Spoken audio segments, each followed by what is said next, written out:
outside. How about that?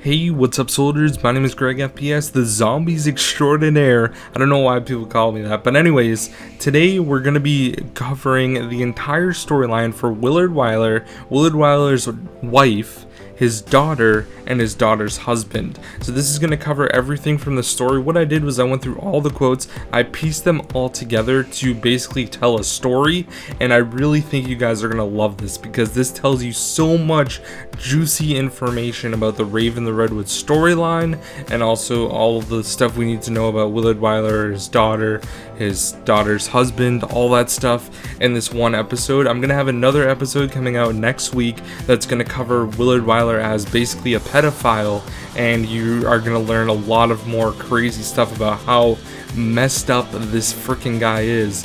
But I really think you guys will definitely enjoy this story of what is going on within Rave and the Redwoods and all the quotes that we can gather up.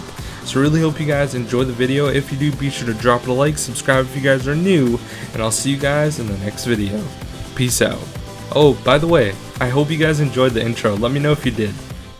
I was at the height of my career when my wife Alexandra gave birth to her. She was born Winona Lee Wyler, and I fell in love with her from the moment I laid eyes on her. Problem was, with so much going on with my new film company, Alexandra raised our little girl almost entirely by herself.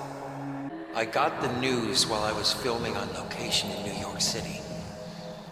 The doctor said the cancer had spread faster than they had anticipated. A little cold had turned into pneumonia 72 hours later. Alexandra had died when my daughter Winona was only 6 years old. My mother died when I was 6 years old. Her funeral would be the first and last time I'd ever see my father cry. Hiding behind his work, my life was managed by him from afar via a series of checklists and a small team of round-the-clock caretakers.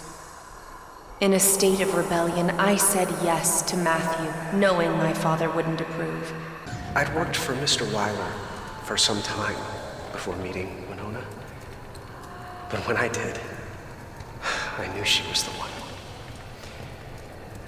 We dated in secret for about a year before letting her father in on it. Talk about a tense day. She told me they were in love. I could hardly believe my ears when she told me it was Matthew from my writing team. I thought he was an intelligent kid, but hardly someone that would capture Winona's attention. But I didn't care. I wanted my own life, not the one my father had so carefully constructed for me. Marrying Matthew meant I could break free of the shackles of my father. Or so I thought. My sole stipulation was that she not take his surname. I wanted my legacy to live on. To live on in my daughter and my grandchildren in the studio I had given my life to.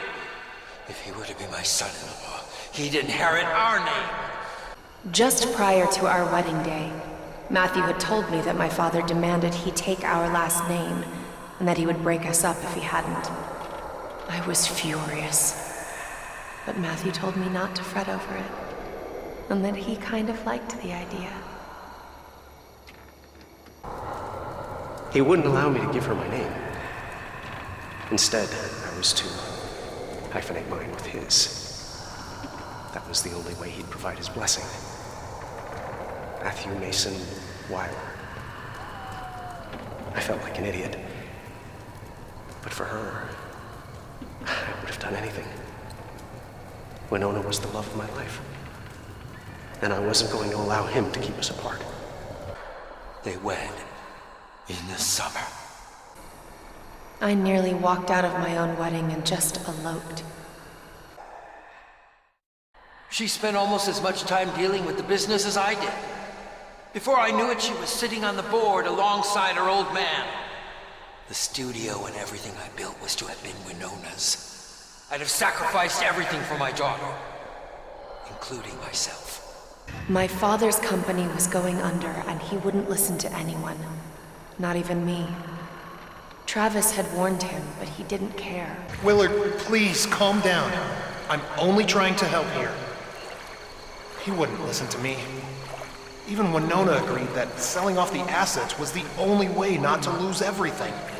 Yet he refused to hear a word of it from either of us.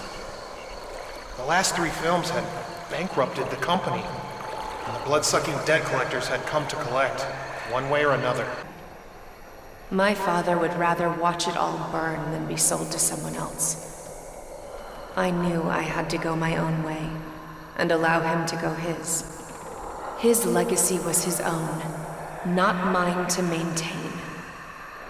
With Matthew and I both ready to venture into something of our own, we set forth with a plan to establish our own film company.